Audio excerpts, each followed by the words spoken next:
Good evening, YouTube, and welcome back to the channel. This is IMAX Sports with another football video, and today I'm going over my NFL Power Rankings for Week 11 of the 2021 NFL season. I do this series on the channel every single week, so if you enjoy it, make sure to hit that subscribe button and like the video. Only 10% of you are actually subscribed who watch my content, so if you enjoy the content and you want to see more like it, make sure to hit that subscribe button. And with that, let's get into the video. First off, we have the dumpster fire. The dumpster fire starts off the power rankings every single week, and at 32 this week we have the Detroit Lions. The Lions got their first tie this week. They still don't have any wins. I've decided that they didn't want to go 0-17. They wanted to go 0-16 again to be the only team to go 0-16 twice. And since they changed the number of games in the season, they decided they would go 0-16-1 this year, so they could beat the Browns for a number of 0-16 seasons, and then next year they'll go 0-17. Number 31, we have the Houston Texans. The Texans have only won one game this season. They won the first week of the season against the Jaguars, and have not won since. At number 30, we have the Jets. The Jets have beaten some fantastic teams and have gotten completely destroyed by really bad teams. There's not really much else to be said. They're bad. And at 29, we have the Jaguars. Sorry, not the Lions. 29, we have the Jaguars. The Jaguars have gotten a little bit better as the season has gone on. They won a game last week against the Bills. They played fairly decently against the Colts this week. I almost put them in the next category, but I want to see another win out of them before doing that. They only have two on the season, one against the Dolphins and one against the Bills. And I don't really want to put them any higher until I can see them beat a team outside of the AFC East. The next category is bad. We have the Bears, the 49ers, and the Washington football team. There's not really much to be said about any of these teams. They're all just generally bad. Washington won a good game this week against Tampa. Overall, they started off decently. They started off 2-1, and then they lost 5 games in a row.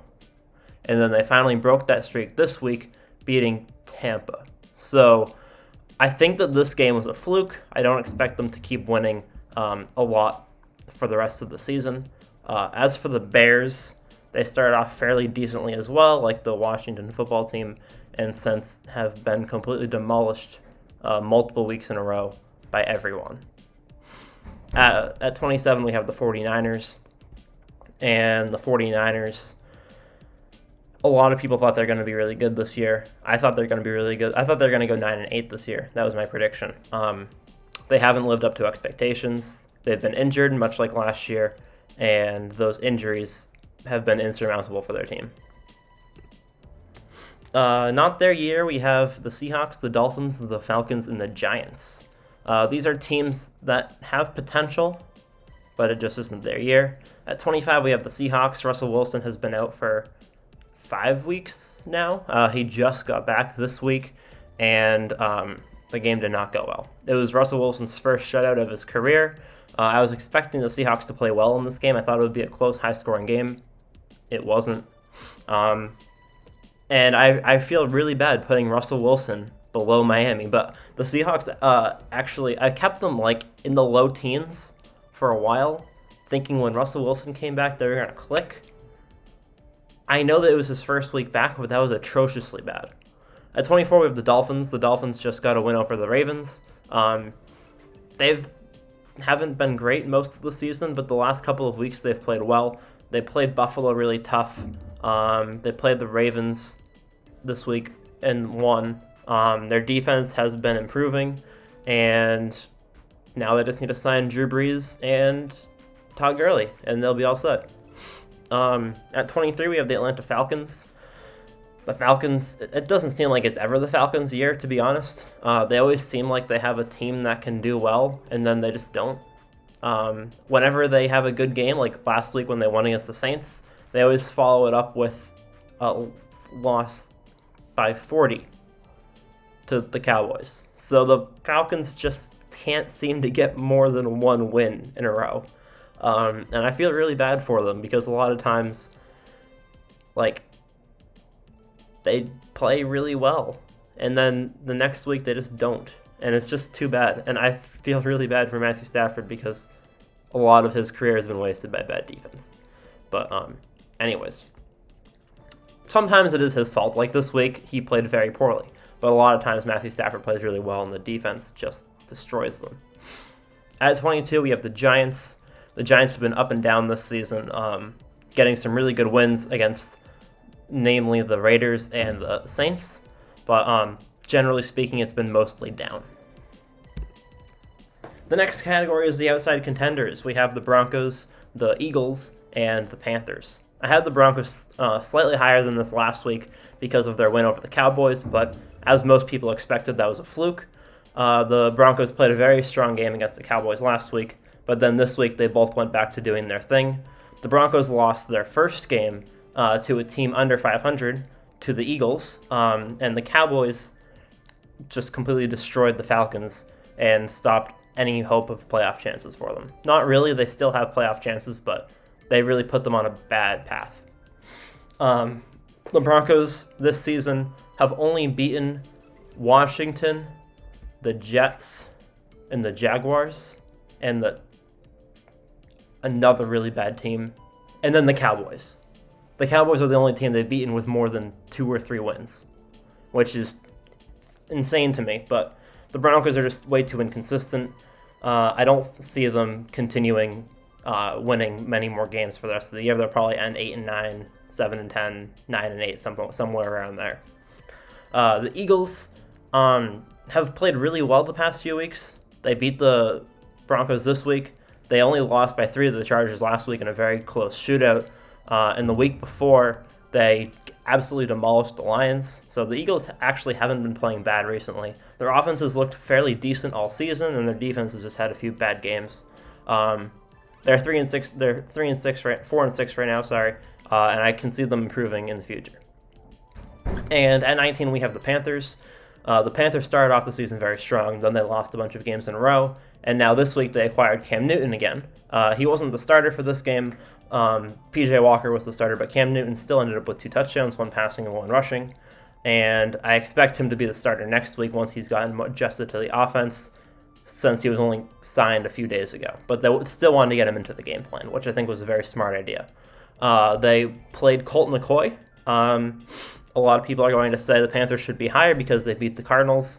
I say they didn't beat the Cardinals. They beat Colt McCoy without DeAndre Hopkins or Chase Edmonds. And I think that it's insane to say that the Panthers would have beaten the Cardinals at full strength. Playoff hopefuls, we have the Browns, the Colts, the Raiders, the Bengals, and the Vikings. 18, we have the Cleveland Browns. The Browns start off the season 3-1. They're currently 5-5. They've won 2 of their last 6 games, and their most recent loss was a 45-7 loss to the Patriots. The Browns only have 1 serious quality win on the season. By quality win, I mean a team over 500 and like winning a good game. They beat the Broncos, but the Broncos are currently 500 and they beat them by like 3 points and a nail biter. So yeah, the Bengals game last week was the only real quality win of their season. A lot of their other wins have been against junk teams, and they just haven't been impressive this year. At the beginning of the season, a lot of people were very optimistic about them. I was optimistic about them. I think I had them in the top 10 a couple of times, but at this point in the season, they're just not looking there. At the Colts, Colts are next. They're also 5-5. The Colts season has been the exact opposite. They started off very poorly, and they've gotten better and better. They've had a very tough schedule, though. Their losses include the Cowboys, the Titans, the Ravens. All of their losses have been to very strong teams.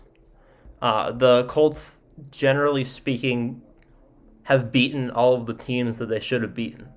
And although they haven't really played a lot of teams around their skill level, except for the Ravens, or around their record, I still think that if they were to play any of the teams in this category, I think that they very well could beat them. At 16, we have the Raiders. The Raiders lost this week to the Chiefs. They were down 34-14 early into the fourth quarter, and it was just an insurmountable lead. There was no way the Raiders could have come back from that, and much like the way that their season has been going, they started off much like they have in previous seasons, 5-2, and so far that hasn't really panned out for them. They're 5-4 now. Their last 2 weeks they lost to the Chiefs and the Giants. The Raiders are actually 2-4 in their last 6 games. And one of those losses was to the Bears. They lost 26-6 to the Bears. So the Raiders started off 3-0. They ended up 5-2. And since then, since they started off 3-0, it's just been downhill. They haven't even had an insanely hard schedule, and they've been 2-4.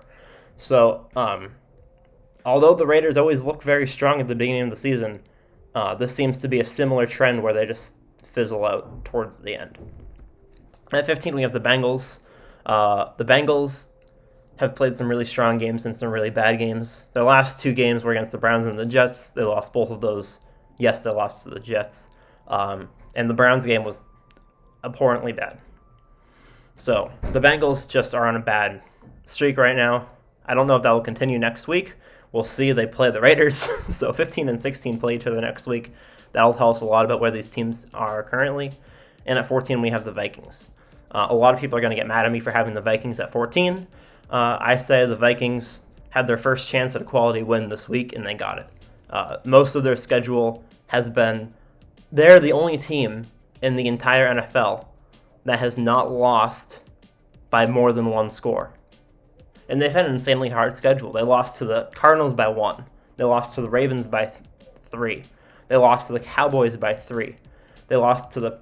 They haven't played the Packers yet. They've played an insanely hard schedule, and they've won some pretty solid games. This week, obviously, they beat the Chargers, who are currently looking to be a playoff team. They also beat the Seahawks with Russell Wilson. So the Vikings are nothing to be laughed at, and I think that they're going to continue to get better, and they might make the 7th seed in the NFC. The Moody Teenagers, we have the Saints, the Chargers, and the Steelers. Saints at 11, Chargers at 12, and Steelers at 13. The Steelers tied the Lions this week. I was giving them credit last week. Last week I made my power rankings before Monday Night Football. I put them at 8. Since then they beat the Bears by 2, which is pathetic. And then they tied with the Lions, the worst team in the league. I think that 13 is generous for the Steelers. Because they're 5-3-1, I have them slightly higher than I think they should be. Because they have had quite a few quality wins.